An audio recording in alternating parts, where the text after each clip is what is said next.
Rose TV 24. Enjoy by listening to the Holy Quran. Alhamdulillah nahmaduhu wa nasta'inuhu wa nastaghfiruhu wa nu'minu bihi wa natawakkalu alayhi wa na'udzu billahi min shururi anfusina wa min sayyiati a'malina. من يهده الله فلا مضل له ومن يضلله فلا هادي له ونشهد أن لا إله إلا الله وحده لا شريك له ونشهد أن سيدنا وحبيبنا وطبيب قلوبنا ومولانا محمدا عبده ورسوله الذي أرسل رسوله بالحق بشيرا ونذيرا وداعيا إلى الله بإذنه وسراجا منيرا فقد قال الله تعالى في كلامه المجيد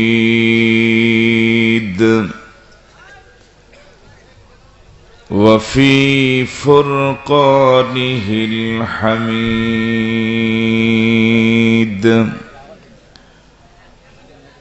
أعوذ بالله من الشيطان الرجيم. بسم الله الرحمن الرحيم. والنازعات غرقا والناشطات نشطا والسابحات سبحا فالسابقات سبقا فالمدبرات أمرا. وقال تعالى في شان حبيبه آمرا ومخبرا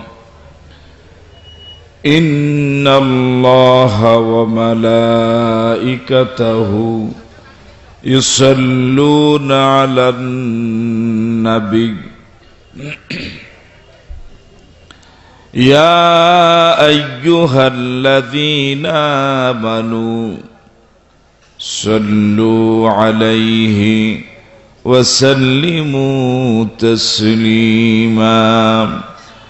اللهم صل على محمد وعلى آل محمد كما صليت على إبراهيم وعلى آل إبراهيم إنك حميد مجيد.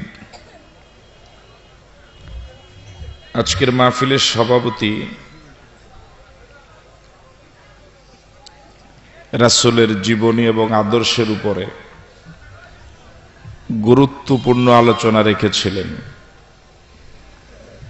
উনি চলে যাওয়ার কয়েক মিনিটের মধ্যেই এই আলোচনার আসর কি পরিমাণ দরুদ শরীফের আওয়াজে বোঝা যায়।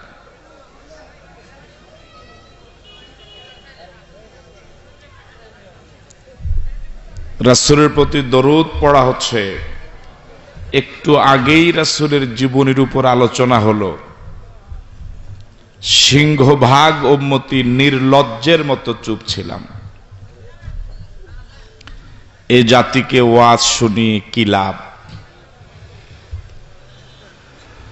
আল্লাহুম্মা সাল্লি আলা মুহাম্মাদ ওয়া আলা আলি মুহাম্মাদ কামা সাল্লাইতা আলা ইব্রাহিম ওয়া আলা আলি ইব্রাহিম ইন্নাকা হামিদুম মাজিদ। আল্লাহুম্মা বারিক আলা মুহাম্মাদ ওয়া আলা আলি মুহাম্মাদ কামা বারাকতা আলা ইব্রাহিম ওয়া আলা আলি ইব্রাহিম ইন্নাকা হামিদুম মাজিদ। কায়েমপুর পূর্ব উত্তরপাড়া যুব সমাজের উদ্যোগে আয়োজিত আজকের এই চতুর্থ বার্ষিক তাফসীরুল কোরআন মাহফিল, এই মাহফিলের বরেণ্য সভাপতি আড়াইবাড়ি কামিল মাদ্রাসার সুযোগ্য অধ্যক্ষ, আপনাদের এই জনপদের কৃতি সন্তান, আপনাদের গৌরব, প্রখ্যাত আলেমে দ্বীন পীরে কামেল আল্লামা হযরত মাওলানা গোলাম সরওয়ার সাইদি পীর সাহেব আড়াইবাড়ি, আমন্ত্রিত শ্রদ্ধাভাজন হাজরাত উলামায়ে কেরাম, কায়েমপুর উত্তরপাড়া যুব সমাজের স্নেহাস্পদ সদস্যবৃন্দ, মুরব্বিয়ানে আযম, প্রিয় যুবক বন্ধুরা, ব্যবসায়ী ভাইরা, পর্দার অন্তরালে শ্রবণরতা শ্রদ্ধেয়া মা এবং বোনেরা, সকলকে আবারও সালাম, আসসালামু আলাইকুম ওয়া রাহমাতুল্লাহি ওয়া বারাকাতুহু। আল্লাহ সুবহানাহু ওয়া তাআলার দরবারে শুকরিয়া জানাই যে মহান মুনিব অত্যন্ত দয়া করে মেহেরবানি করে তাফসীরুল কোরআন মাহফিলের মতো অতীব বরকতপূর্ণ মাহফিলে আমাদেরকে শরীক হওয়ার তৌফিক দিলেন, কবুল এবং মঞ্জুর করলেন। সে মনিবের দরবারে মনিবের শেখানো ভাষায় মনিবের দেওয়া জবান ব্যবহার করে সকলে মিলে সমস্বরে পড়ছি আলহামদুলিল্লাহ। আজকের মাহফিলে প্রচুর যুবক, কিন্তু আওয়াজ যুবকের মতো হয়নি। শুধু যুবকেরা বলো তো আলহামদুলিল্লাহ। শুকরিয়া আদায় করলাম কার? আল্লাহ সুবহানাহু ওয়া তাআলার শুকরিয়া আদায়ের পর বিশ্বনবীর প্রতি প্রাণ ভরে দরুদ পড়ছি, যার মাধ্যমে আমরা আমাদের আল্লাহর পরিচয় পেয়েছি। সে নবীর প্রতি দরুদ পড়ছি যার প্রতি একবার নিয়মতান্ত্রিক দরুদ পড়লে আল্লাহ রাব্বুল আলামিন সাথে সাথেই 10টি সগীরা গুনাহ মাফ করে দেন, 10টি রহমত বর্ষণ করেন, 10টি ইজ্জত বাড়িয়ে দেন। সে নবীর প্রতি আমরা সকলেই পড়ছি সাল্লাল্লাহু আলাইহি ওয়াসাল্লাম। শুহাদায়ে কেরামদের আত্মার মাগফিরাত কামনা করছি, দ্বীনের জন্য যারা জীবন দিলেন,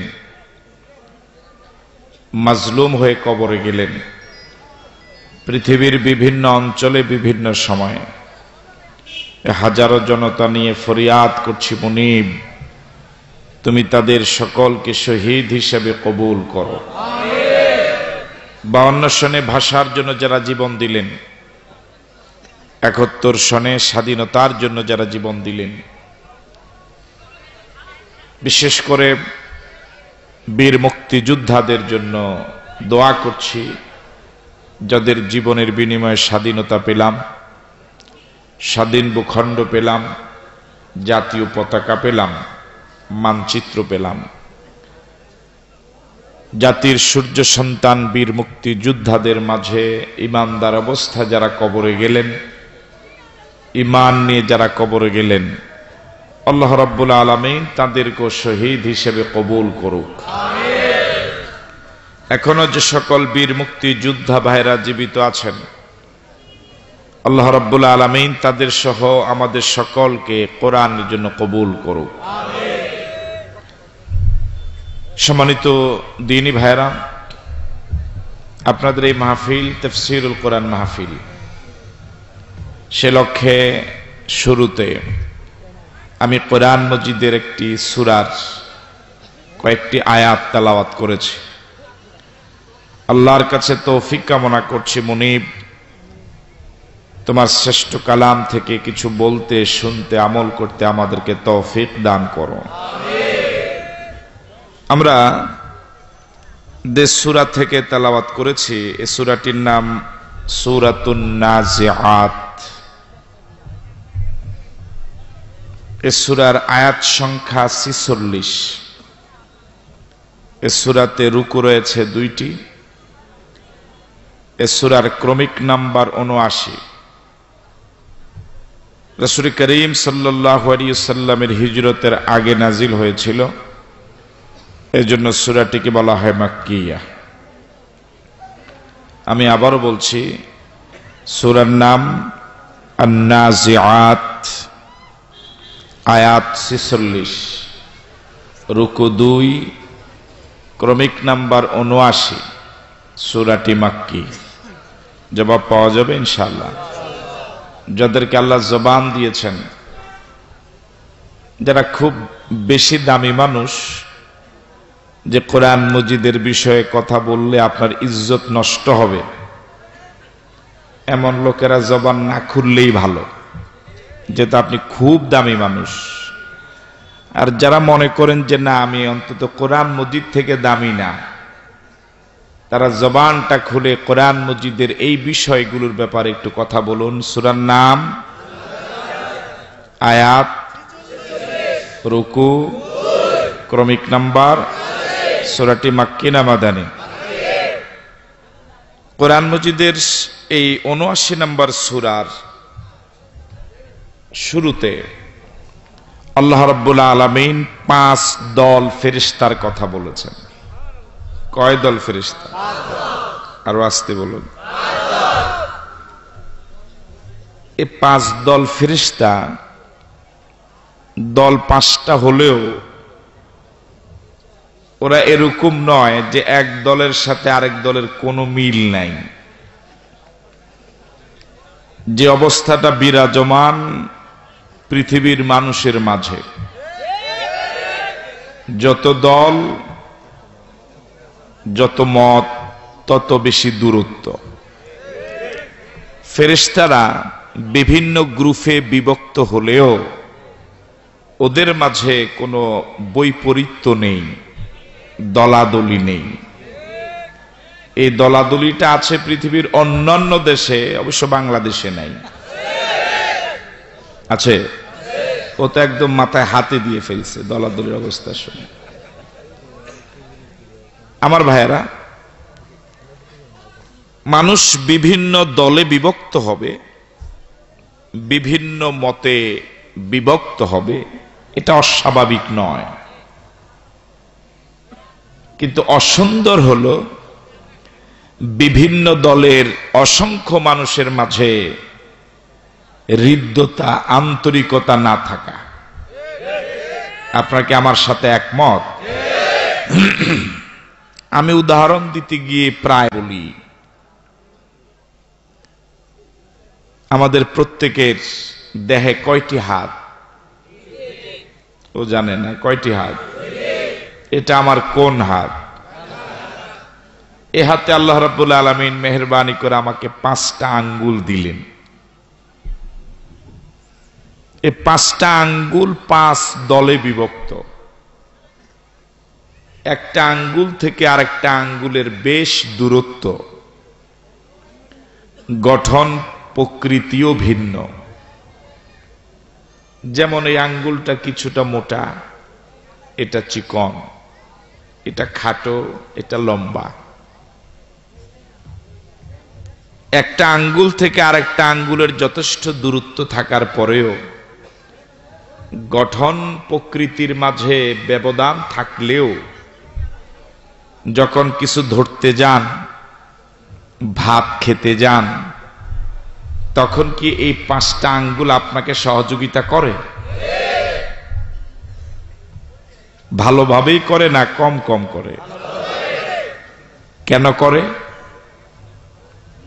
আঙ্গুল 5টা হলেও, আলাদা আলাদা হলেও এদের গোড়া এক জায়গায়, ঠিক নয় কি? বাংলাদেশের লক্ষ লক্ষ আলেম ওলামা অনেক দলে বিভক্ত হলেও যদি গোড়া এক জায়গায় থাকতো তাহলে বাংলাদেশে কোনো ইসলাম বিরোধী কথা বলার সাহস পেত না। আপনারা কি আমার সাথে একমত? এ মাত্র 5টা আঙ্গুল গোড়া এক জায়গায় থাকার কারণে ভাত পেটে যায়, ঠিক নয় কি? আর লক্ষ লক্ষ আলেম পীর মাশায়েখ গোড়া এক জায়গায় না থাকার কারণে ইমামতি চলে যায়। কথা কি ঠিক নয়? আল্লাহ রাব্বুল আলামিন সূরা আন-নাজিআতের প্রথম 5 আয়াতে 5 দল ফেরেশতার কথা বলেছেন। কয় দল ফেরেশতা? আমার ভাইরা, পৃথিবীতে মানুষ যত দলেই বিভক্ত হোক না কেন, মরার পরে মানুষগুলো মৌলিকভাবে 2 দলে বিভক্ত হবে। কয় দল? জান্নাতি, জাহান্নামী। বলুন তো, মানুষগুলো মরার পরে মৌলিকভাবে কয় দলে ভাগ হবে? 1, 2। শুধু যুবকেরা আওয়াজ দিয়ে মাহফিলটা শেষ পর্যন্ত শেষ করো, বুড়ারা আপাতত রিটায়ারমেন্টে থাকুক। রাজি আছো তো যুবকেরা? কয় দলে ভাগ হবে মানুষ? 1। আমরা কোন দলে যেতে চাই? সবাই? কারা কারা জাহান্নামে যেতে চাই একটু হাত তোলেন। 1, 2, 3। ও হাত তুলস।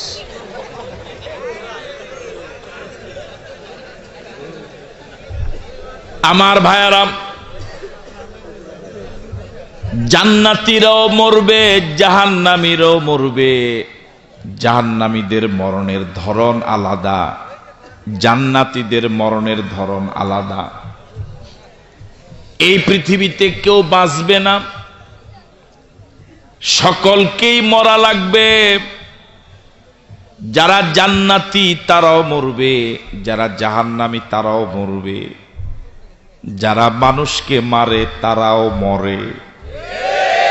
আসতে বলেন, মায়ের আসতে পারে। অতীতে যারা মানুষকে মেরেছিল তারাও মরেছে, ভবিষ্যতে যারা মানুষকে মারবে তারাও মরবে। এখন যারা মানুষকে মারে তারা অবশ্য মরবে না, এরাও মরবে। যারা মানুষকে মারে তারাও। আমার ভাইয়ারা, জান্নাতি মানুষের মরণের ধরন আলাদা, জাহান্নামী মানুষের মরণের ধরন আলাদা। জাহান্নামী মানুষটার যখন মরণের সময় হয়ে যায়, আল্লাহ রাব্বুল আলামিন একদল ফেরেশতা পাঠান।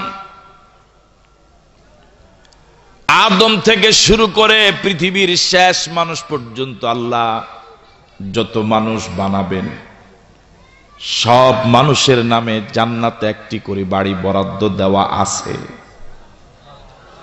নাউজুবিল্লাহ বলেন।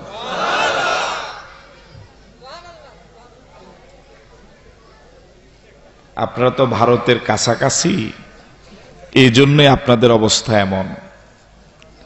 আমাদের ওদিকে একটু গিয়ে দেখেন যে এর অর্ধেক মানুষ হইলে মাঠ সহ কাঁপে। ভারতে গিয়েছিলাম আলোচনা করতে, কি ওরা জিন্দা না মুর্দা আমি বুঝতেই পারিনি। আপনারা তো ওদের কাছাকাছি খালাতো ভাই, এই জন্য কিছুটা আসর আপনাদের ভিতরও আছে।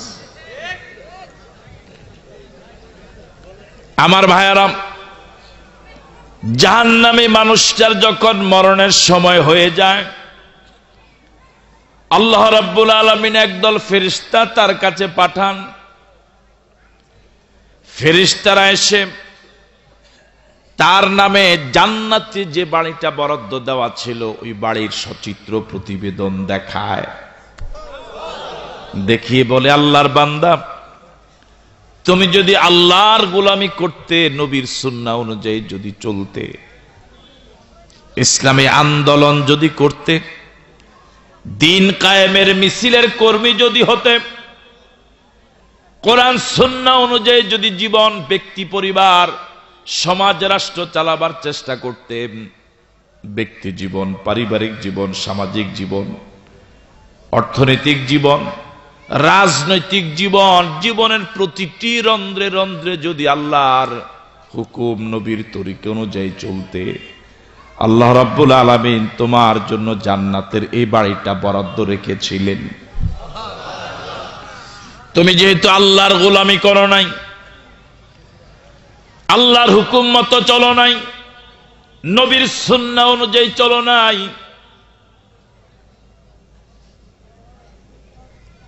এমন কোন অপকর্ম নাই যা তুমি জীবনে করো নাই। চুরি, ডাকাতি, জেনা, ব্যভিচার, সন্ত্রাস, মাস্তানি, চাঁদাবাজি, ডাল, গাঁজা, হিরোইন, বাবা, ইয়াবা, মিথ্যা কথা, মিথ্যা মামলা, মিথ্যা সাক্ষী, মিথ্যা রায়, এমন কোন অপকর্ম নাই যা তুমি দুনিয়ায় করো নাই। ইসলামী আন্দোলন তো করোই নাই। যারা জমিন আল্লাহর, জমিন যার, আইন চলবে তার, এ কথা যারা বিশ্বাস করত, তোমার সব ষড়যন্ত্র ছিল তাদের বিরুদ্ধে। সমাজে যারা খারাপ, ওদের বিরুদ্ধে তোমার কোনো পরিকল্পনা ছিল না। তোমার সব পরিকল্পনা কোরআনওয়ালাদের প্রতি।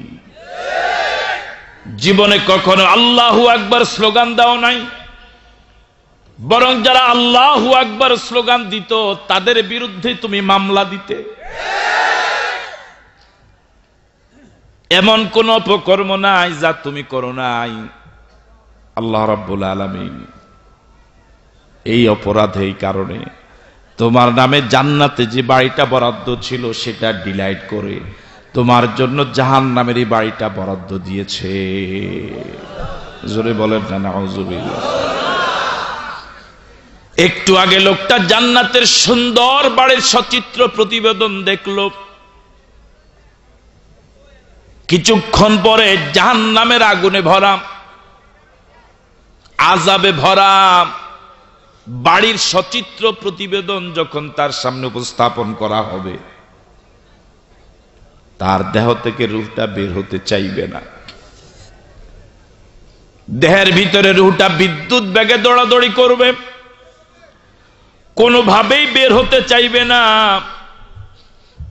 একবার দৌড় দিয়ে পায়ের পাতায় যাবে, আবার মাথার তালুতে যাবে, রূহটা দৌড় দিয়ে আবার দু হাতের দু মাথায় যাবে, শুধু পালাবার চেষ্টা করবে। আইনাল মাফার, আইনাল মাফার, পালাবি কোথায়? কাল্লা লা ওয়াজরা ইলা রাব্বিকা ইয়াওমাইযিনিল মুস্তাকার। পালাবার কোনো জায়গা নাই, আজকে একটাই জায়গা, সেটা হলো আল্লাহর দরবার। এখন পালাও। দুনিয়াতে কত আল্লাহর বান্দা তোর ভয়ে পালায়া পালায়া রাত কাটাইয়াছিল, এখন পালাও।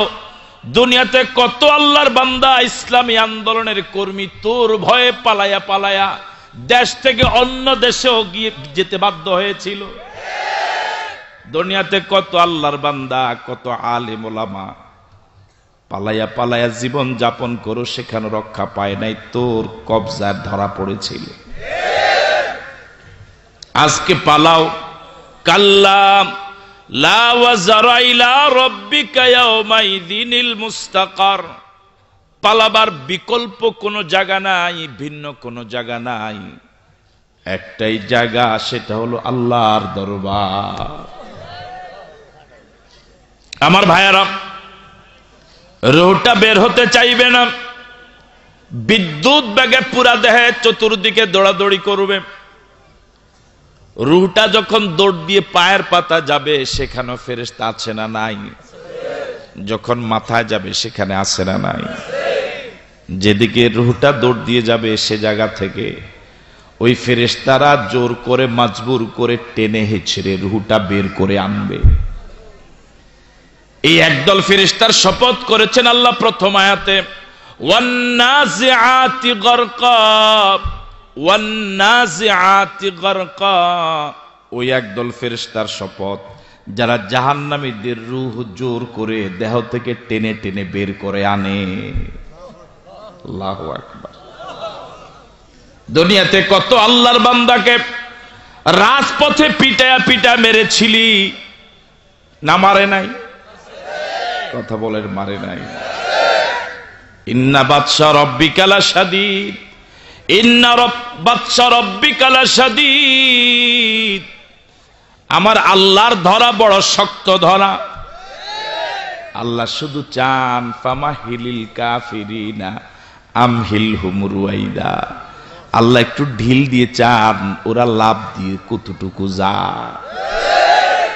ও ইমানদারেরা, ও কসবার তৌহিদি জনতা, হতাশ হয়ো না, নিরাশ হয়ো না। একামতের দ্বীনের পথে যারা বাধা অতীতে দিয়েছে, দিচ্ছে এবং দিবে, ওদের এই অবস্থা সামনে আছে, আছে না নাই? ইন্না বাতশা রাব্বিকা লাশাদীদ, ইন্না বাতশা রাব্বিকা লাশাদীদ। আমার আল্লাহর ধরা বড় মজবুত ধরা। ওয়ান্নাজিআতি গরকা, ওয়ান্নাজিআতি গরকা। সূরা ওয়ান্নাজিআতের প্রথম আয়াতে আল্লাহ পাক ওই একদল ফেরেশতার শপথ করেছেন যে একদল ফেরেশতা জাহান্নামীদের রূহকে জোর করে টেনে টেনে দেহ থেকে বের করবে। আল্লাহু আকবার। আপনারা জান্নাতি হতে চান না জাহান্নামী হতে চান? এবার আসলে আপনাদের মরণের অবস্থা। ওয়ান্নাশিতাতি নাশতা, ওয়ান্নাশিতাতি নাশতা, ওয়ান্নাশিতাতি নাশতা। আপনি যখন মুমূর্ষু অবস্থায় চলে যাবেন, ক্বালা রাসূলুল্লাহ সাল্লাল্লাহু আলাইহি ওয়াসাল্লাম, ইন্নাল আবদাল মুমিনা ইযা কানা ফি ইনকিতা'i মিনাদ দুনিয়া ওয়া ইকবালিন ইলাল আখিরা নাযালা ইলাইহি মালাইকাতুম মিনাস সামা বিদুল ওয়ুজুহ কাআন্না বুজুহাহুমুশ শামস মা'হুম আকফানুন মিন আকফানিল জান্নাহ আও হুনুতুম মিন হুনুতিল জান্নাহ হাত্তা ইয়াজলিসু মাদ্দাল বাসার আও কামা ক্বালা আলাইহিস সালাতু ওয়াস সালাম।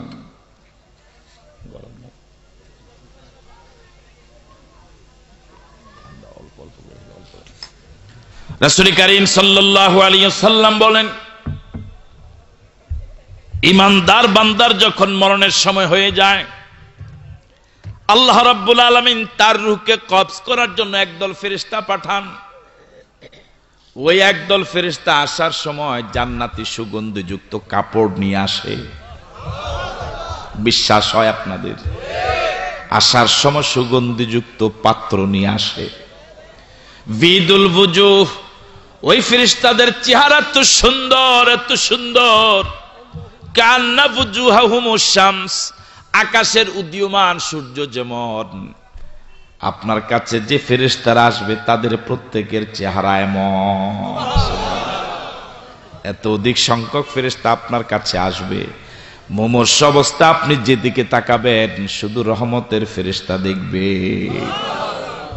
আমার ভাইয়ারা, আপনাকে সর্বপ্রথম জাহান্নামের একটা বাড়ি দেখানো হবে। বলা হবে, আল্লাহর বান্দা, তুমি যদি আল্লাহর গোলামি না করতে, নবীর সুন্নাহ অনুযায়ী যদি না চলতে,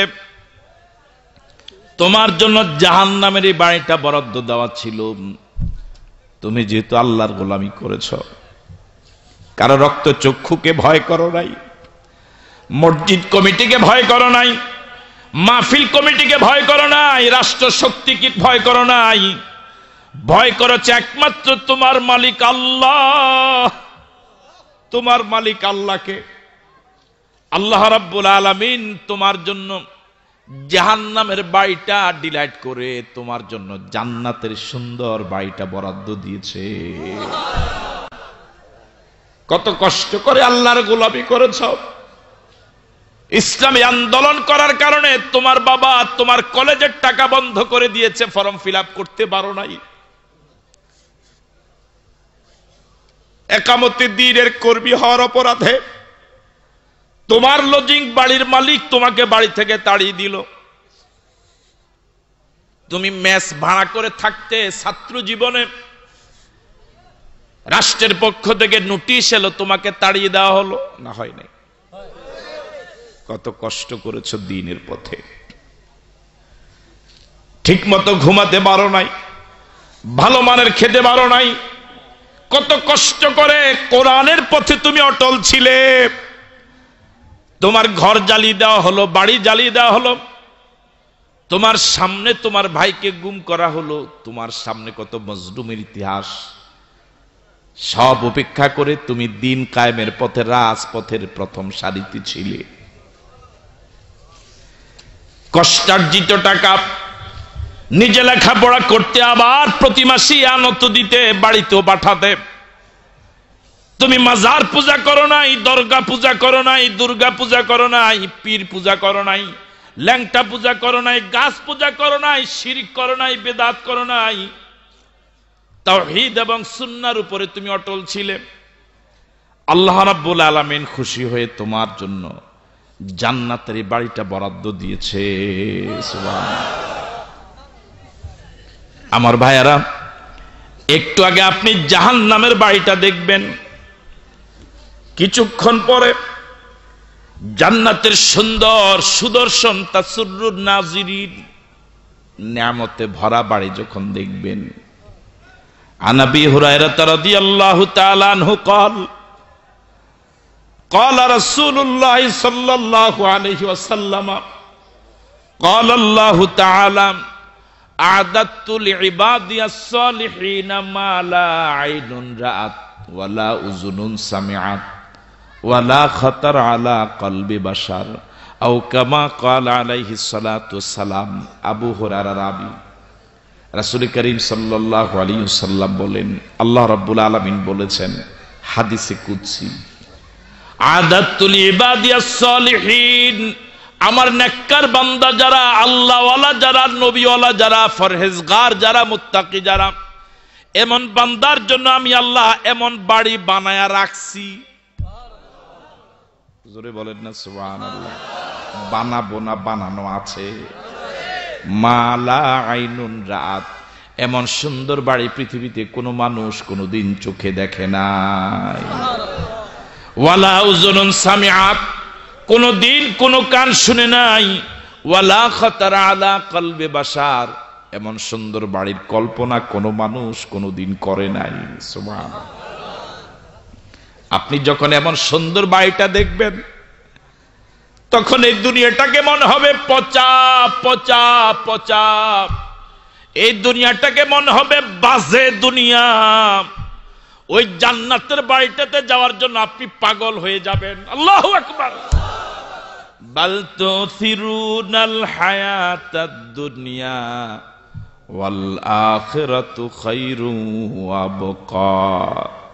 দুনিয়াকে প্রাধান্য দাও।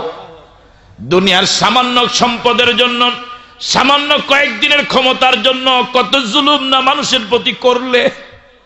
ওয়াল আখিরাতু খায়রু ওয়া আবকা, ওয়াল আখিরাতু খায়রু ওয়া আবকা।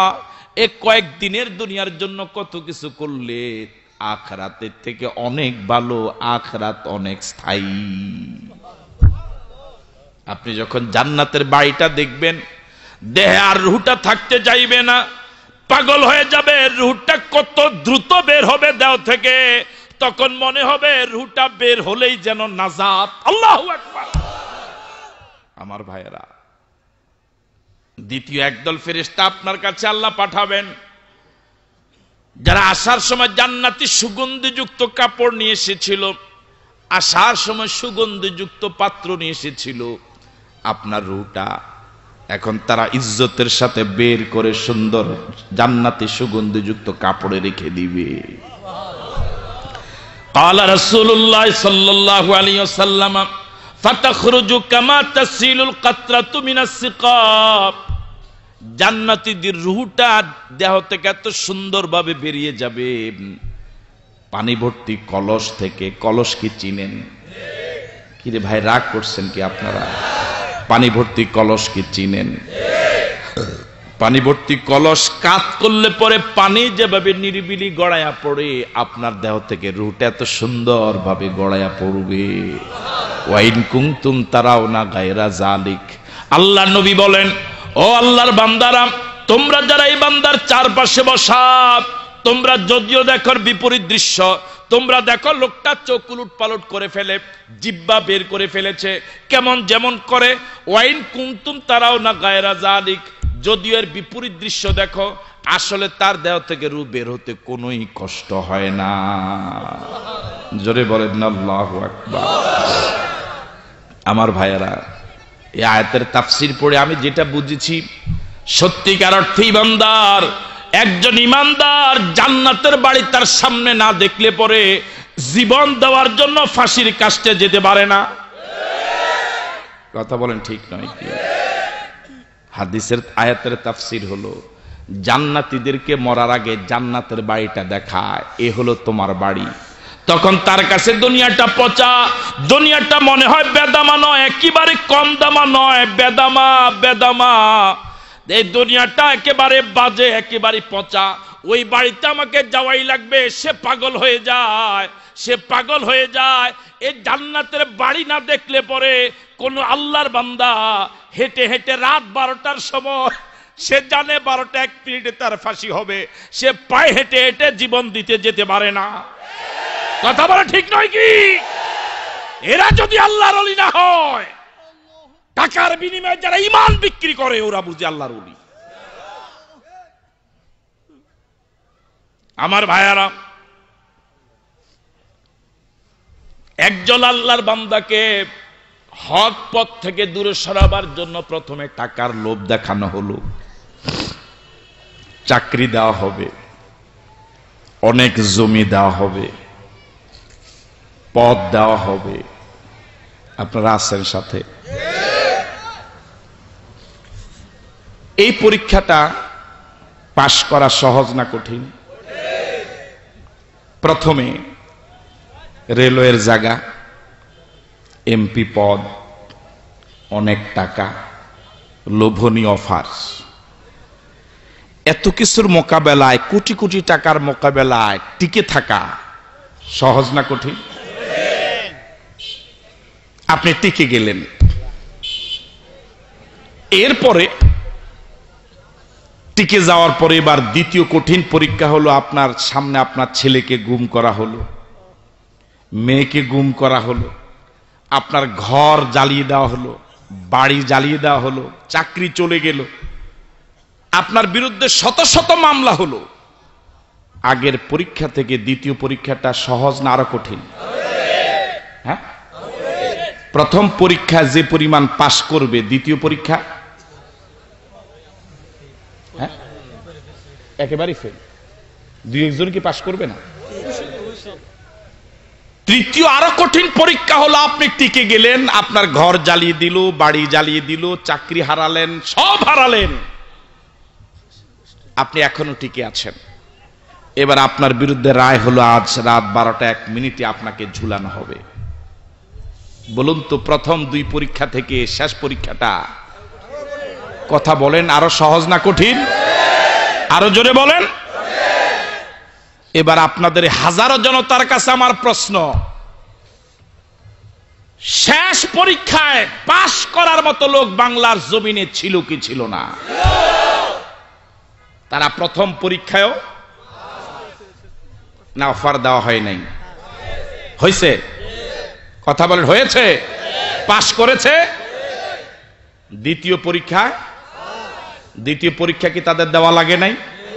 ছেলেকে গুম করা হয় নাই? বলা হয়েছিল তোমার ছেলেকে ফেরত দেওয়া হবে। জবাবে বলেছিলেন, ছেলের জীবনের বিনিময়ে আমি আমার ঈমান বিক্রি করতে পারবো না। পাশ করেছেন। সর্বশেষ জীবন দেওয়ার পরীক্ষা কি পাশ করেছেন?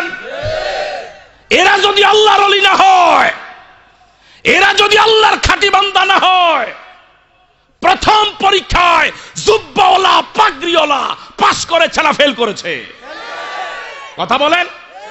প্রথম পরীক্ষায় ফেল করলো, ওরা হয়ে গেল আল্লাহর ওলি। যারা শেষ পরীক্ষা পাশ করলো, ওরা আল্লাহর ওলি হতে পারলো না। আমি মনে বুঝাইতে পারিনি আপনাদের। শেষ পরীক্ষাও কিছু আল্লাহর বান্দা কি পাশ করেছে? প্রথম পরীক্ষায় পাশ করে না এরকম লোক বাংলাদেশে আছে না নাই? ওরা হয়ে গেল আল্লাহর ওলি।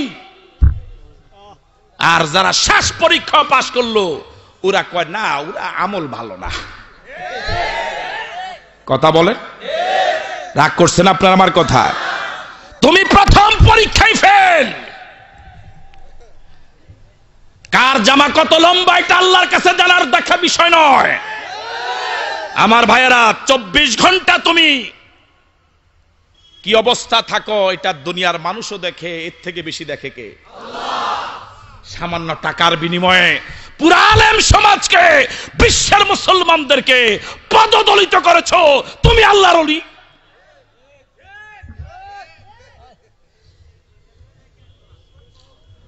আমার ভাইয়েরা,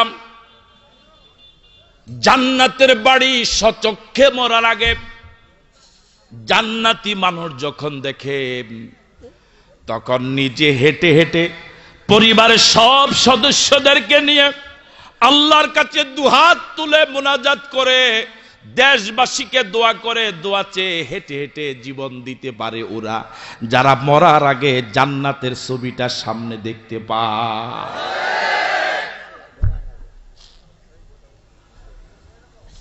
ও কসবা কায়েমপুরের হাজারো জনতা দায়িত্বহীন কণ্ঠে বলে যায়, বিশ্বাস করুন আর নাই করুন,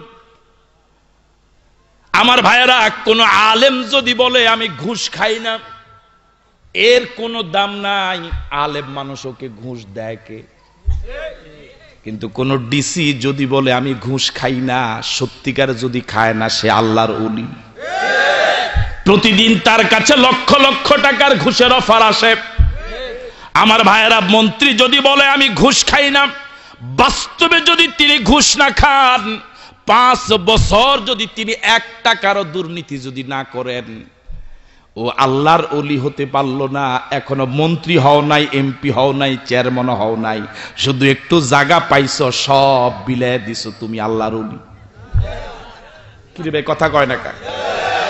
5 বছর মন্ত্রী, 5 পয়সার দুর্নীতি যারা করে নাই, তুমি চেয়ারম্যান হলা না, এমপি হলা না, মন্ত্রী হলা না, শুধু টাকা পেয়ে সব দিয়ে দিলা।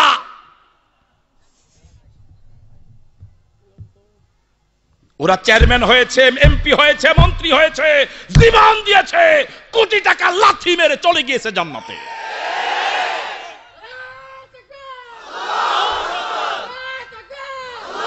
কোটি কোটি টাকা পায়ের নিচে লাথি মেরে চলে গিয়েছে সরাসরি জান্নাতে, পুরা বিশ্ববাসী দেখেছে।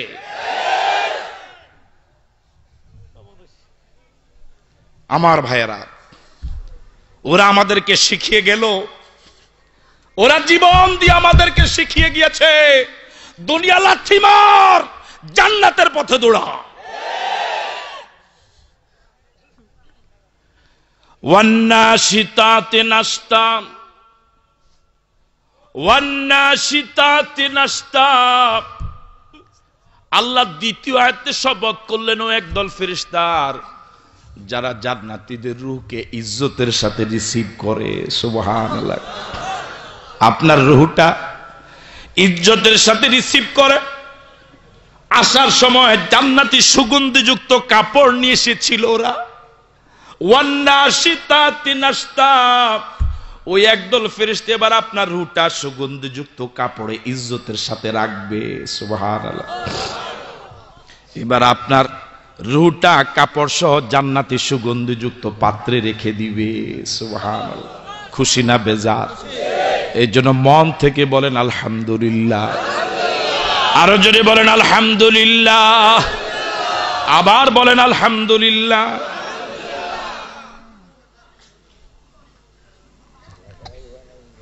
এবার আল্লাহ রাব্বুল আলামিন তৃতীয় আয়াতে বলেন ওয়াসাবিহাতি সাবহা, আপনার রূহটা জান্নাতি সুগন্ধিযুক্ত কাপড়ে রাখা হলো, সুগন্ধিযুক্ত পাত্রে রাখা হলো। এবার তৃতীয় আরেক দল ফেরেশতার কাজ শুরু হয়ে যাবে। আল্লাহু আকবার বলবেন না? ওয়াসাবিহাতি সাবহা, আপনার রূহটা নিয়ে আরেক দল ফেরেশতা আকাশ এবং জমিনের মহাশূন্যে মিছিল শুরু করে দিবে। জোরে বলেন আল্লাহু আকবার। ও দুনিয়ার জালেমেরা, ও দুনিয়ার জালেমেরা, তুমি যদিও বলেছো দেশ বিরোধী ও খারাপ, ও বাজে ও খারাপ, তুমি জানো না ওর রূহ নিয়ে একদল ফেরেশতা আকাশ এবং জমিনের মধ্যবর্তী জায়গা আনন্দ মিছিল করে। আল্লাহু আকবার। যে একদল ফেরেশতা আপনার রূহ নিয়ে মিছিল করে, আল্লাহ ওই একদল ফেরেশতার শপথ করেছেন তৃতীয় আয়াতে ওয়াসাবিহাতি সাবহা, ওয়াসাবিহাতি সাবহা। ওই একদল ফেরেশতার শপথ করেছেন আল্লাহ তৃতীয় আয়াতে, যে একদল ফেরেশতা জান্নাতীদের রূহ নিয়ে আকাশ এবং জমিনের মাঝখানে দৌড়াদৌড়ি করে। সুবহানাল্লাহ বললেন। এখন আপনার রূহ কোথায়? আলহামদুলিল্লাহ, জবাব সঠিক। কোথায়? কাদের হাতে? ওরা কি করে? আমার ভাইয়েরা, এবার চতুর্থ আয়াতে ফাসসাবিকাতি সাবকা, আল্লাহ আরেক দল ফেরেশতা পাঠাবেন, ওই তৃতীয় দল ফেরেশতার হাত থেকে আপনার রূহটা নিবে। ওরা প্রতিযোগিতা করবে, ফাসসাবিকাতি সাবকা, ওরা প্রতিযোগিতা করবে আপনার রূহটা সপ্ত আকাশের উপরে ইল্লিয়িনে কার আগে কে ওখানে পৌঁছায় দিতে পারে। সুবহানাল্লাহ। জান্নাতীদের রূহ রাখার জায়গার নাম হলো ইল্লিয়িন, সপ্ত আকাশের উপরে। ওই তৃতীয় দল ফেরেশতা যারা আপনার রূহ নিয়ে মিছিল করবে, মহাশূন্যে ঘুরে বেড়াবে আনন্দের সাথে, আমার ভাইয়ের দিক থেকে সেদিক যাবে। আরেক দল ফেরেশতা আসবে, এসে আপনার রূহটা কত দ্রুত আর সপ্ত আকাশের উপরে ইল্লিয়িনে পৌঁছায় দিতে পারে এর জন্য মিছিল করবে, প্রতিযোগিতা করবে। এই একদল ফেরেশতার শপথ করেছেন আল্লাহ চতুর্থ আয়াতে। সুবহানাল্লাহ বললেন। এই 4 নম্বর আয়াতের একসাথে দুইটা তাফসীর। প্রথম তাফসীর হলো জান্নাতীদের রূহ নিয়ে ওরা প্রতিযোগিতা করে সপ্ত আকাশের উপর উঠে যায়। আবার জাহান্নামের রূহ রাখার জায়গার নাম হলো সিজ্জিন, সপ্ত জমিনের নিচে সিজ্জিন। ওই একদল ফেরেশতার শপথ করেছেন আল্লাহ চতুর্থ আয়াতে, যারা জাহান্নামীদের রূহ নিয়ে সপ্ত জমিনের নিচে প্রতিযোগিতা করে দিয়ে আসে। নাউজুবিল্লাহ। একদল জান্নাতীদের রূহ নিয়ে চলে যায়, আরেক দল জাহান্নামীদের রূহ নিয়ে সপ্ত জমিনের নিচে প্রতিযোগিতা করে চলে যায়। এই দুই দল ফেরেশতার একসাথে শপথ করেছেন চতুর্থ আয়াতে ফাসসাবিকাতি সাবকা, ফাসসাবিকাতি সাবকা। যারা জান্নাতীদের রূহ নিয়ে দৌড়ায়, যারা জাহান্নামীদের রূহ নিয়ে দৌড়ায়। এবার পঞ্চম আয়াত ফালমুদাব্বিরাতি আমরা, ফালমুদাব্বিরাতি আমরা। আমার ভাইয়েরা, রূহটা চলে গেল সপ্ত আকাশের উপরে ইল্লিয়িনে, খাঁচাটা পড়ে থাকলো জমিনে। গোসল হবে, কাফন হবে, দাফন হবে। হবে কি হবে না? আপনার লাশ কবরে চলে যাবে। ক্বালা রাসূলুল্লাহ সাল্লাল্লাহু আলাইহি ওয়াসাল্লাম আল কবরু রাউদাতুম মিন রিয়াদিল জান্নাহ আও হুফরাতুম মিন হুফারিন নার। কবর কারোর জন্য জান্নাতের বাগান, কারোর জন্য জাহান্নামের গাড়া। আল্লাহু আকবার। কবর কারোর জন্য জান্নাতের বাগান, কবর কারোর জন্য জান্নাতের বাগান, কারোর জন্য জাহান্নামের গাড়া। ফালমুদাব্বিরাতি আমরা, পঞ্চম একদল ফেরেশতার শপথ করেছেন আল্লাহ, আপনার রূহটা চলে গেল সপ্ত আকাশের উপরে, দেহটা চলে গেল কবরে। আমার ভাইয়েরা, ওই একদল ফেরেশতা আল্লাহ পাক আপনার কবরে নিয়োগ করে দিবেন। আপনি যেহেতু আল্লাহর জান্নাতি বান্দা, আপনার কবরে ওরা জান্নাতি ব্যবস্থাপনা করে দিবে। ফালমুদাব্বিরাতি আমরা, যারা আপনার কবরে জান্নাতি ব্যবস্থাপনা নিয়োজিত থাকবে। ওই একদল ফেরেশতার শপথ করেছেন পঞ্চম আয়াতে, আপনার লাশের নিচে প্রথম তারা জান্নাতি বিছানা বিছায়া দিবে। আরো জোরে বলেন।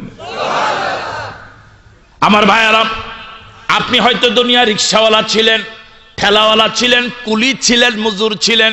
আফ্রিকার নিগ্রো কালো মানুষ ছিলেন, গরিব মানুষ ছিলেন, খাটো মানুষ ছিলেন, অশিক্ষিত মানুষ ছিলেন, কিন্তু আল্লাহর গোলামি করার কারণে, ইসলামী আন্দোলনের কর্মী হওয়ার কারণে আপনি এখন সাধারণ মানুষ নন, আপনি আল্লাহর জান্নাতের মেহমান।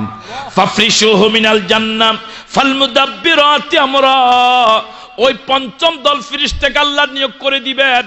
ফাফরিশুহু মিনাল জান্নাহ, ও ফেরেশতারা আমার এই বান্দার সাথে বেয়াদবি করো না, তার লাশের নিচে এখন দুনিয়ার মাটি মানায় না, ও আমি আল্লাহর জান্নাতের মেহমান।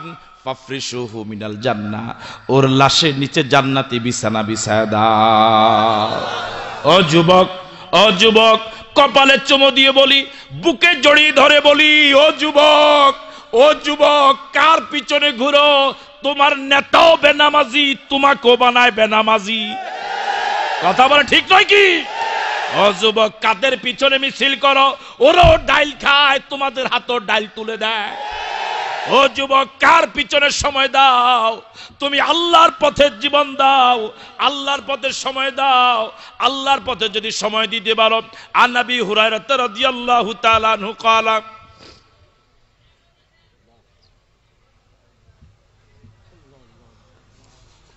قال رسول الله صلى الله عليه وسلم سبعة يظلهم الله يوم لا ظل إلا ظله إمام عادل وشاب نشأ في عبادة الله। হযরত আবু হুরায়রা রাবি, আল্লাহর নবী বলেছেন, যেদিন হাসরে ময়দান হয়ে যাবে, পায়ের নিচের জমিন যেদিন তামা হয়ে যাবে, মাথার উপরে যেদিন সূর্য এসে যাবে, সূর্যের সবগুলো মুখ যেদিন জমিনের দিকে দেওয়া হবে, সূর্যের প্রখরতা যেদিন 70 গুণ বেড়ে যাবে, সূর্যের প্রখরতা মানুষগুলো ঘামের ভিতরে একবার ডুববে, আবার ঘাম থেকে মানুষগুলো শুকিয়ে উঠবে, সূর্যের প্রখরতা মাথার মগজগুলো যেদিন গলে গলে জমিনে পড়ে যাবে, সারা পৃথিবীর মানুষগুলো যেদিন পানি পানি পানি বলে চিৎকার করবে, নবী রাসূলরা পর্যন্ত যেদিন নাফসি নাফসি নাফসি বলে রব উঠাবে, আরশে আজিমের ছায়া ছাড়া পুরা হাসরের ময়দানে বিকল্প কোনো ছায়া পাওয়া যাবে না। আল্লাহ রাব্বুল আলামিন দয়া করে মায়া করে 7 শ্রেণীর মানুষকে আরশে নিচে জায়গা দিবেন। প্রথম হলো ইমামুন আদিলুন, ইমামুন আদিলুন, ন্যায় বিচারক, যে ন্যায় বিচার করে, জালেমদের পক্ষে থাকে, জালেমদের পক্ষে থাকে না, মাজলুমের পক্ষে থাকে, এমন বিচারককে আল্লাহ আরশে নিচে জায়গা দিবেন। দ্বিতীয় হলো আশাবুন নাশা ফি ইবাদাতিল্লাহ, ওই যুবককে আল্লাহ দয়া করে আরশে নিচে জায়গা দিবে, যে যুবক আজান হলে পরে সিনেমা দেখতে যায় নাই, টাসের আড্ডায় বসে নাই, ডাইল গাঁজা খায় নাই, পর্ণ ছবি দেখে নাই, ফ্রি টক টাইমে মেয়ের সাথে প্রেম আলাপ করে নাই, আমার ভাইয়েরা বাজে ছবি দেখে নাই, বরং আজান হলে পরে মসজিদে গিয়ে আল্লাহকে কুদরতি পায়ে সিজদা দিয়ে আল্লাহর জিকিরে রত ছিল। যে ছেলে কলেজের অন্য ছেলের সাথে চরিত্রহীন হয় নাই, বরং চরিত্রকে ইউসুফের মতো হেফাজত করেছিল, যে ছেলে অন্যের মতো আল্লাহর বিরুদ্ধে রাজপথে মিছিলে যায় নাই, বরং জীবন বাজি রেখে রাজপথে বলেছিল আল্লাহু আকবার, এই যুবককে আল্লাহ আরশের নিচে জায়গা দিবে। ও যুবক, আরশের নিচে গিয়ে জায়গা চাও, তাহলে গোলামি করা লাগবে কার? আইন মানা লাগবে কার? শপথ কি নেওয়া যায় আল্লাহ বিরোধী কোন আইন মানব না? কারা কারা পারবো দুহাত তুলে দেখায়।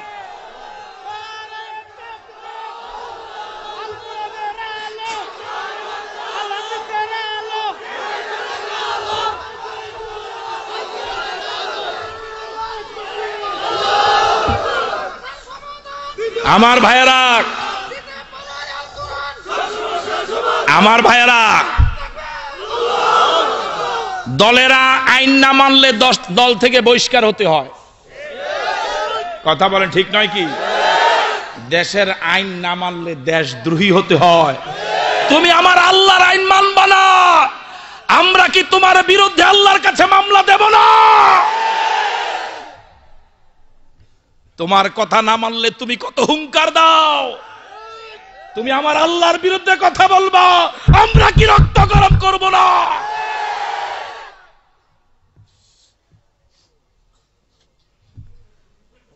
আমার ভাইয়ারা, ফাল মুদাব্বিরাতি আমরা, ফাল মুদাব্বিরাতি আমরা, আপনার লাশ যখন কবরে চলে যাবে, পঞ্চম একদল ফেরেশতাকে আল্লাহ নিয়োগ করে দিবেন, আপনার কবরে জান্নাতি ব্যবস্থাপনা তারা করে দিবে। প্রথম ব্যবস্থাপনা হলো ফাফরিশুহু মিনাল জান্নাহ, আপনার কবরে ফেরেশতারা জান্নাতি বিছানা বিছায় দিবে। ও যুবক ভয় করো না, ও যুবক আফসোস করো না, বিল্ডিং এ ঘুমাতে পারছো না, গাছের নিচে রাত যাপন করো, পালায়া পালায়া রাত যাপন করো। এই পৃথিবীতে চোরেরা রাজপথে বুক ফুলায় হাঁটে, আল্লাহর গোলামেরা রাজপথে হাঁটতেও পারো না। তুমি ভালো বিছানায় ঘুমাইতে পারো না, আফসোস করো না যুবক, আফসোস করো না যুবক। তুমি যদি কঠিন পথটাকে টিকে ধরে রাখতে পারো, ফাফরিশুহু মিনাল জান্নাহ ফাল মুদাব্বিরাতি আমরা, ওই পঞ্চম একদল ফেরেশতা আল্লাহ তোমার জন্য নিয়োগ করে রেখেছেন বহু আগে, যে ফেরেশতা তোমার লাশের নিচে জান্নাতি বিছানা বিছায় দিবে। ও যুবক, ইসলামের পথে থাকা যাবে তো? যদি জীবন দেওয়া লাগে, যদি জীবন দেওয়া লাগে, যদি বাড়ি হারাতে হয়, এরপরে কি আমরা এই পথে টিকে থাকবো ইনশাআল্লাহ? আল্লাহ কবুল করুক বলি আমিন। ওয়ালবিসুহু মিনাল জান্নাহ, এবার দ্বিতীয় ব্যবস্থাপনা হলো ফাল মুদাব্বিরাতি আমরা, ওই পঞ্চম একদল ফেরেশতা আপনার দেহে, আপনার লাশের গায়ে, ওয়ালবিসুহু মিনাল জান্নাহ, আপনার লাশের গায়ে জান্নাতি পোশাক পরায় দিবে। সুবহানাল্লাহ। ও যুবক, ইসলামী আন্দোলন করার অপরাধে বাবা টাকা দেওয়া বন্ধ করে দিল, ভাই বিদেশ থেকে টাকা পাঠানো বন্ধ করে দিল, তুমি কষ্টে জীবন যাপন করো, টিউশনি করে লেখাপড়ার টাকার যোগান করো, বাড়ি তো মাঝে মাঝে দাও, ইয়ানো তো দাও, একটা শার্ট গায়ে দিয়ে অথবা একটা জামা গায়ে দিয়ে ছাত্র জীবন গত করো। তোমার অন্য ছেলেরা, তোমার বন্ধু ছেলেরা চাঁদাবাজি করে কত দামি দামি শার্ট গায়ে দেয়, তোমার কাছে হয়তো আফসোস লাগে। আফসোস করো না, আফসোস করো না। তোমার গায়ে দামি শার্ট নাই, তোমার গায়ে দামি জামা নাই, একটা জামা গায়ে দিয়ে কয়েক বছর কাটাও। ও যুবক, দুঃখ করো না। ফাল মুদাব্বিরাতি আমরা, আল্লাহ একদল ফেরেশতা নিয়োগ করে রেখেছেন তোমার জন্য। ওয়ালবিসুহু মিনাল জান্নাহ, ওই একদল ফেরেশতা তোমার লাশের গায়ে জান্নাতি পোশাক পরায় দিবে। জোরে বলেন না আল্লাহু আকবার। ওয়াফতাহু লাহু বাবান ইলাল জান্নাহ, ওয়াফতাহু লাহু বাবান ইলাল জান্নাহ, আল কবরু রাউদাতুন মিন রিয়াদিল জান্নাহ আও হুফরাতুম মিন হুফারিন নার, কবর কারোর জন্য জান্নাতের বাগান, কবর কারোর জন্য জাহান্নামের গাড়া। এবার তৃতীয় ব্যবস্থাপনা হলো আপনার কবর পৃথিবীর যে প্রান্তে থাকুক না কেন, আপনার কবর আফ্রিকার জঙ্গলে, আপনার কবর মঙ্গল গ্রহে, আপনার কবর সাগরের গভীর জলরাশির ভিতরে, আপনার কবর পাহাড়ের চূড়ায়, আপনার কবর বায়েকের কোন বাড়ির পুকুর পাড়ের ঝাড়ের নিচে, বায়েক কায়েমপুর, আপনার কবর পৃথিবীর যে প্রান্তে হোক না কেন আমার ভাইয়েরা, আপনার কবরের সাথে ওয়াফতাহু লাহু বাবান ইলাল জান্নাহ, ওয়াফতাহু লাহু বাবান ইলাল জান্নাহ ফাল মুদাব্বিরাতি আমরা, ওই পঞ্চম দল ফেরেশতা আপনার কবরের সাথে জান্নাতের দরজা তৈরি করে দিবে। আপনি কবরে শুয়ে কবরে বসে জান্নাতের আলো বাতাস সুঘ্রাণ পেতে থাকবেন। সুবহানাল্লাহ। শুধু কয়েকটা দিন, শুধু 30-40 বছর, শুধু 20-25 বছর। ও যুবক, একটু যদি ধৈর্য ধারণ করে থাকতে পারো, যদি জেনা ব্যভিচার না করো, সন্ত্রাস মাস্তানি না করো, যদি খারাপ কাজে যদি না যাও, তোমার বন্ধু তোমাকে ডাকবে সিনেমায়, ইমাম সাহেব ডাকে তোমাকে নামাজের দিকে, তোমার বন্ধু ডাকে তোমাকে জাহান্নামের দিকে, তোমার এলাকার ইসলামী আন্দোলন কর্মী তোমাকে ডাকে জান্নাতের দিকে। আজ তার ডাকটা তোমার কাছে খারাপ লাগে, সে ডাক দিলে পরে এদিক সেদিক তাকাও, কেউ দেখে ফেলে কিনা, তুমি নিজে নিজে ভয় করো। আরেকজন বন্ধু তোমাকে সিনেমা হলে যাওয়ার জন্য ডাকে, তুমি কাউকে ভয় করো না, ভয় করা দরকার ওই ডাকটাকে। আর যে তোমাকে জান্নাতের পথে ডাকে, ওর ডাক পৃথিবীর কেউ না মানলেও তোমার রিসিভ করা দরকার। তুমি যদি ওই ডাকটাকে রিসিভ করতে পারো, মুয়াজ্জিন প্রতিদিন 5 বেলা বলে হাইয়া আলাস সালাহ, হাইয়া আলাস সালাহ, ও যুবক নামাজে আয়, ও যুবক নামাজে আয়, ও যুবক নামাজে আয়। হাইয়া আলাল ফালাহ, কল্যাণের পথে আয়, জান্নাতের পথে আয়, আল্লাহর পথে আয়, নবীর পথে আয়। এই ডাকটাকে যদি সাড়া দেওয়া যায়, রিসিভ করা যায়, ওয়াফতাহু লাহু বাবান ইলাল জান্নাহ, আপনার কবরের সাথে ফেরেশতারা জান্নাতের দরওয়াজা তৈরি করে দিবে। জোরে বলেন আল্লাহু আকবার।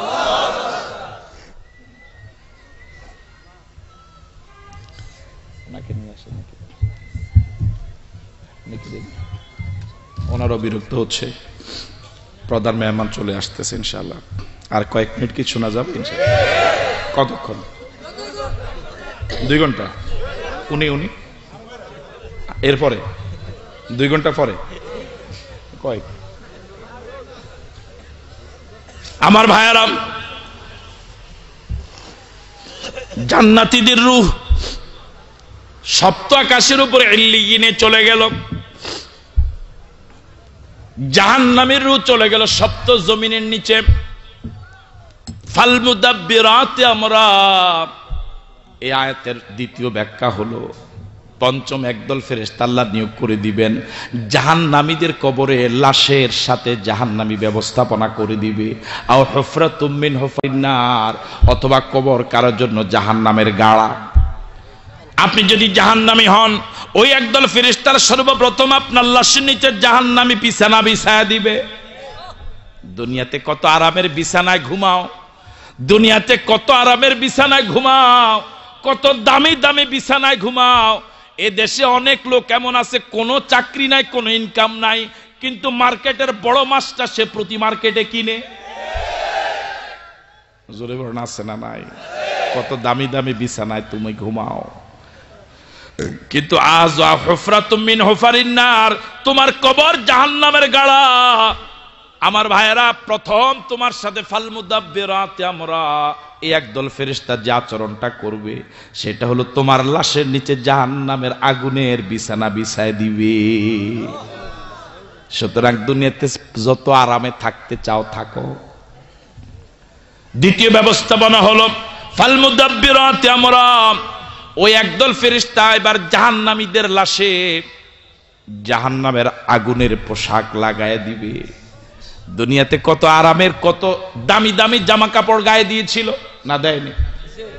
দামি দামি জামা কাপড় গায়ে দিয়ে স্টেজে উঠে মনে হয় আকাশ থেকে ফেরেশতা নামছে। কথা বলে ঠিক কিনা? অথচ নামাজই পড়ে না, আর মাঝে মাঝে পড়লে ওযু ছাড়া। কথা বলে না ঠিক কিনা? ফাল মুদাব্বিরাতি আমরা, ফাল মুদাব্বিরাতি আমরা, ওই একদল ফেরেশতা এবার ওই জাহান্নামীর কবরে জাহান্নামের দরজা লাগায় দিবে। ওই লোকটা কবরে বসে, কবরে শুয়ে জাহান্নামের আগুন সেখান থেকে অনুভব করবে। বলেন না নাউজুবিল্লাহ? আরো জোরে বলেন নাউজুবিল্লাহ। আমার ভাইয়ারা, এই জাহান্নামী মানুষটা যখন কোরআন সুন্নাহ বাদ দিয়ে ইবলিসের মুরিদ হয়ে, ইবলিসের অনুসরণ করে যখন জীবন যাপন করে, যখন মরণের সময় হয়ে যায়, হঠাৎ যখন তার কাছে মরণের সময় এসে যায়, এতদিন পর্যন্ত জীবন যাপন করেছে, মিছিল করেছে, বক্তৃতা দিয়েছে, লাভ দিয়েছে, সে মনে করেছে এত তাড়াতাড়ি মালাকুল মউত আসবে না। হঠাৎ যখন সে দেখে আর মনে হয় বাঁচবো না, তখন দোয়া করে, লাউলা আখারতানি ইলা জালিন করিব ফাআসাদদাকা ওয়া আকুম মিনাস সালিহিন। দোয়া করে বলবে, লাউলা আখারতানি ইলা জালিন করিব, এত তাড়াতাড়ি মালাকুল মউতটা কেন আসলো? এই না মাত্র ফরম কিনছি। কি কিনছি? লাউলা আখারতানি ইলা জালিন করিব। আল্লাহ, মালাকুল মউতটা একটু কয়েকদিন পরে যদি পাঠাও, আরেকটা মেয়াদ যদি সময় দাও। আরেক মেয়াদ কি সময় দিবেন? ওরা দিবে মনে হয়।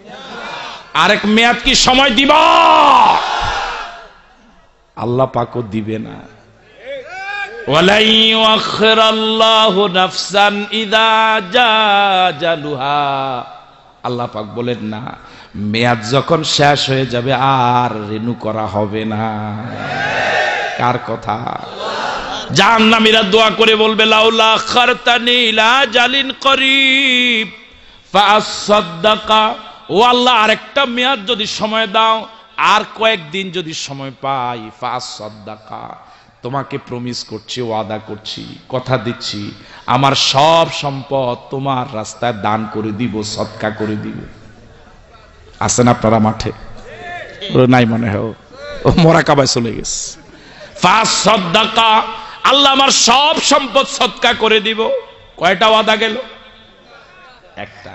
দ্বিতীয় ওয়াদা হলো ওয়া আকুম মিনাস সালিহিন, ও আল্লাহ আরেকটা মেয়াদ যদি সময় দাও, আমি তোমাকে কথা দিচ্ছি এত ভালো হব। ও আকুম মিনাস সালিহিন, এক সিল্লা দুই সিল্লা না, জীবন সিল্লা। কি সিল্লা? এখন আবার কোনটা যাইবেন হ্যাঁ তো ঝামেলা। ওয়া আকুম মিনাস সালিহিন, ও আল্লাহ তোমাকে প্রমিস করছি, ওয়াদা দিচ্ছি, ওয়া আকুম মিনাস সালিহিন, ও আল্লাহ আমি একেবারে ভালো হয়ে যাব, আল্লাহওয়ালা হয়ে যাব, ফরহেজগার হয়ে যাব, আর মুরিদ থাকবো না, সরাসরি পীর হয়ে যাব। কথা কয় না? মুরিদ আর কয়দিন থাকতাম, এবার ডাইরেক্ট পীর হয়ে যাব। আল্লাহ রাব্বুল আলামিন বলেন, ওয়ালাই ইউআখিরাল্লাহু নাফসান ইযা জাআ আজালুহা ওয়াল্লাহু খাবীরুম বিমা তা'মালুন। আল্লাহু আকবার। ওয়ালাই ইউআখিরাল্লাহু নাফসান ইযা জাআ আজালুহা, ও বান্দা শোনো, 70 বছর জীবন দিয়েছিলাম, 80 বছর জীবন দিয়েছিলাম, এখন মাত্র কয়েকটা দিন আমার কাছে চাও। 80 বছর জীবন দিয়েছিলাম, 80 টাকাও এই আনন্দ দাও নাই। এখন যে কয়েকটা দিন বাড়ায় দিলে যে তুমি টাকা দিবা, ভালো হয়ে যাবা, এটা দুনিয়ার কেউ না জানলো, আমি জানি তুই কয় নম্বর বাটফার। ওয়ালা ইউআখিরাল্লাহু নাফসান ইযা জাআ আজালুহা, আর মেয়াদ বাড়ানো হবে না। আমরা আল্লাহর সাথে একমত, ঠিক আছে কথা? মেয়াদ আর বাড়ানো হবে না। ওয়ালা ইউআখিরাল্লাহু নাফসান ইযা জাআ আজালুহা, যখন আজাল শেষ হয়ে যাবে, মেয়াদ যখন শেষ হয়ে যাবে, হায়াত যখন শেষ হয়ে যাবে, আর দ্বিতীয়বার 1 সেকেন্ডের জন্য সুযোগ না দিবে, দেওয়া হবে। এবার আল্লাহ পাক বলেন, ওয়াল্লাহু খাবীরুম বিমা তা'মালুন, ওয়াল্লাহু খাবীরুম বিমা তা'মালুন। ও বান্দা, এখন কত সুন্দর ওয়াদা, আল্লাহ আমি ভালো হয়ে যাব, আল্লাহ আমি কি হয়ে যাব? একেবারে ভালো হয়ে যাব, সব জায়গা মসজিদে দিয়ে এলাম, মাদ্রাসায় দিব। আল্লাহ পাক বলেন, এত বছর দাও নাই, এখন একটু হায়াত পাইলে দিবা, তোরে হায়াত বাড়ায়া যতবার দেই তুই আগের বাটপারে আরো বেশি করবি। সুতরাং মেয়াদ আর বাড়ানো হবে না, ঠিক আছে কথা? আমার ভাইয়েরা, সারা পৃথিবীতে মানুষ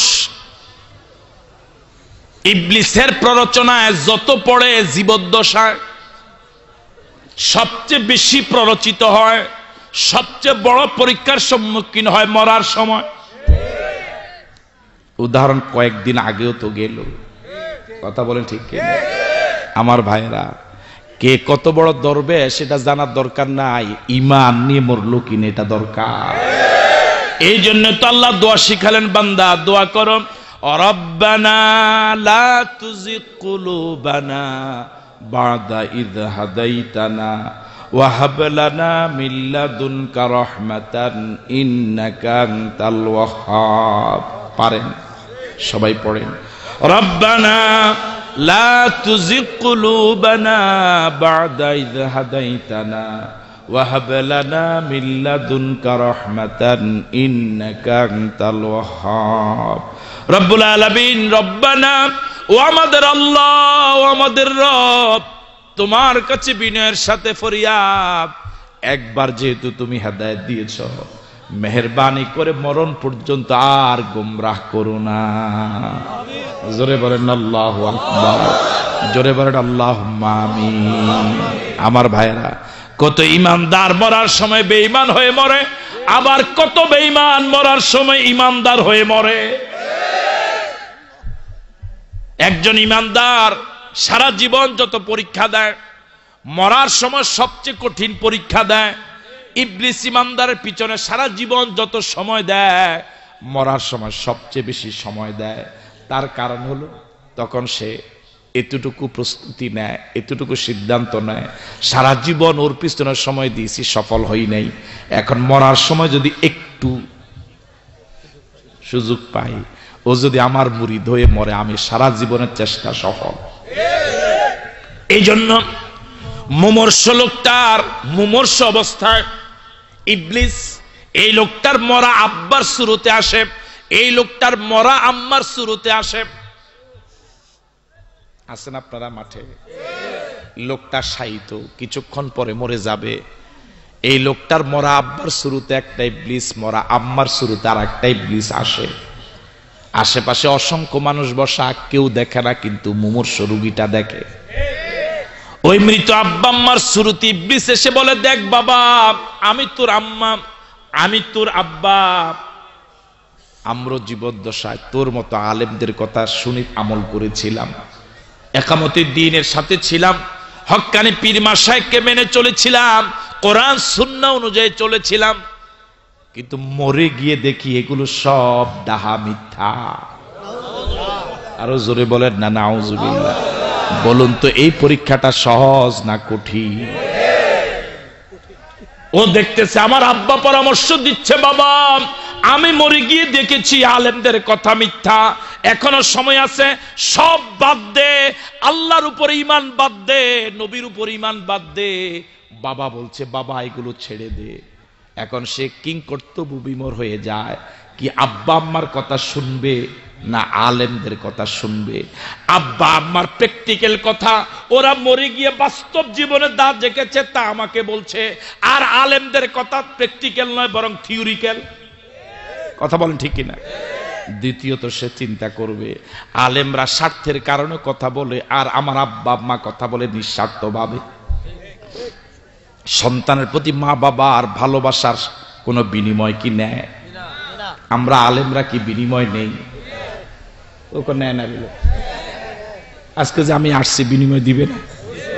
কথা বলে না, বিনিময় দিবে? শুধু বিনিময় না, আমরা এখন বিনিময় তো কন্ট্রাক্ট করেও নেই। ওরে কথা বলে না, ঠিক কিনা? আমরা এখন বিনিময় কন্ট্রাক্ট করেও নেই, ঠিক কিনা? আমার ভাইয়ারা,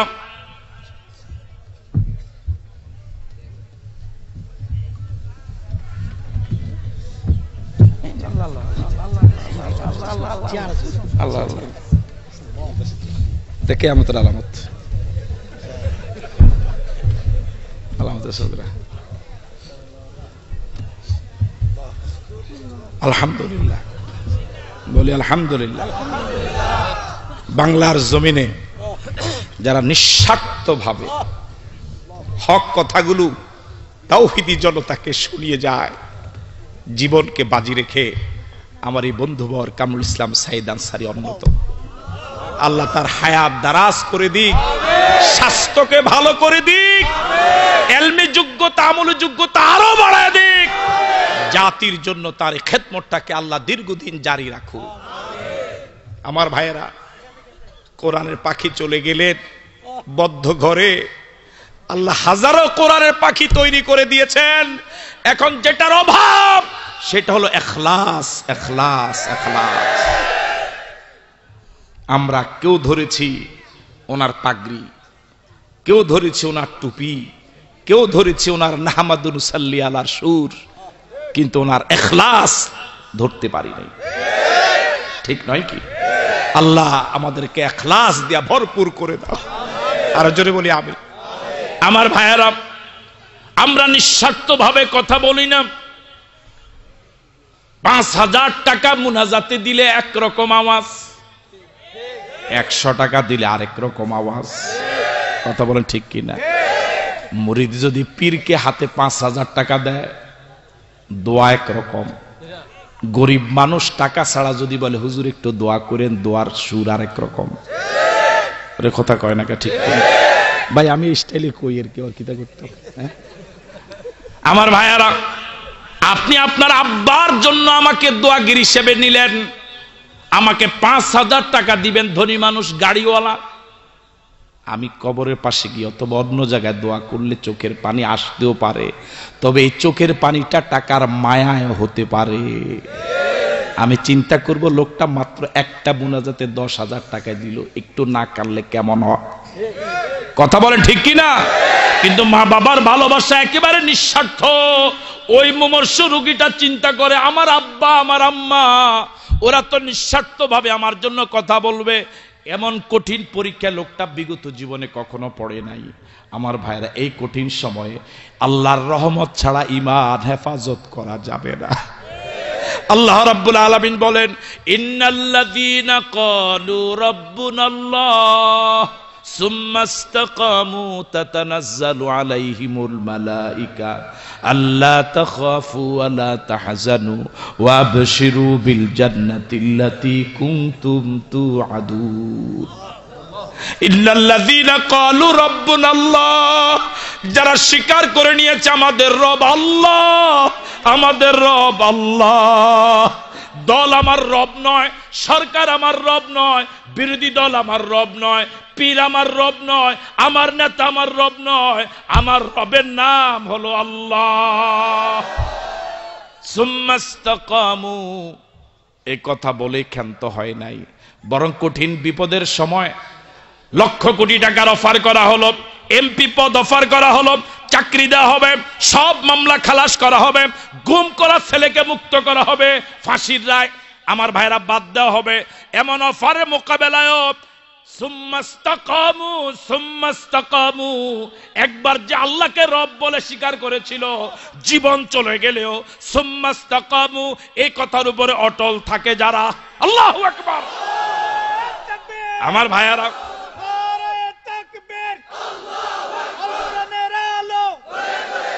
টাকার কারণে ঘুরে যায় না, জমির পেয়ে ঘুরে যায় না, জমি পেয়ে টাকা পেয়ে 100 বছরের ঐতিহ্যকে পদদলিত করে না। সুম্মা ইসতাকামু, অটল থাকে, অবিচল থাকে।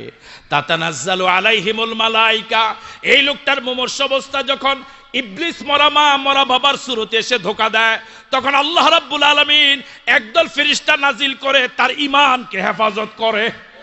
তাতানাজ্জালু আলাইহিমুল মালাইকা, তার সামনে ফেরেশতা এসে বলে আল্লাহ তাখাফু ওয়া লা তাহজানু। ওই ফেরেশতা দেখে সে বুঝতে পারে এটা আমার আব্বা আম্মা নয়, এই দুইটা ইবলিস। আল্লাহ তাখাফু, সে ইবলিস ফেরেশতারা এসে বলে আল্লাহ তাখাফু, ও আল্লাহর বান্দা ভয় করো না, ঘাবড়ে যেও না, হতাশ হয়ো না।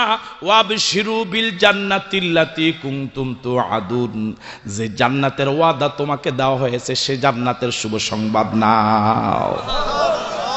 তাহলে আল্লাহর পথে অটল থাকা যাবে, জোরে বলে অটল থাকা যাবে। এই রাত সারা জীবন রাত থাকবে না ইনশাআল্লাহ। আগামী কালকে সূর্য অবশ্যই কয়েক ঘন্টার ব্যবধানে সূর্য উঠবে। এই কয়েক ঘন্টা ধৈর্যের সাথে দ্বীনের পথে, আল্লাহর গোলামীর পথে, কোরআন সুন্নাহর পথে অটল থাকা লাগবে। রাজি আছি? এই অটল থাকতে গিয়ে যদি চাকরি চলে যায়, ইমামতি চলে যায়, দাওয়াত বন্ধ হয়, যদি জীবন চলে যায়, এরপরে কি অটল থাকা যাবে? কারা কারা পারবো দুহাত তুলে দেখায়।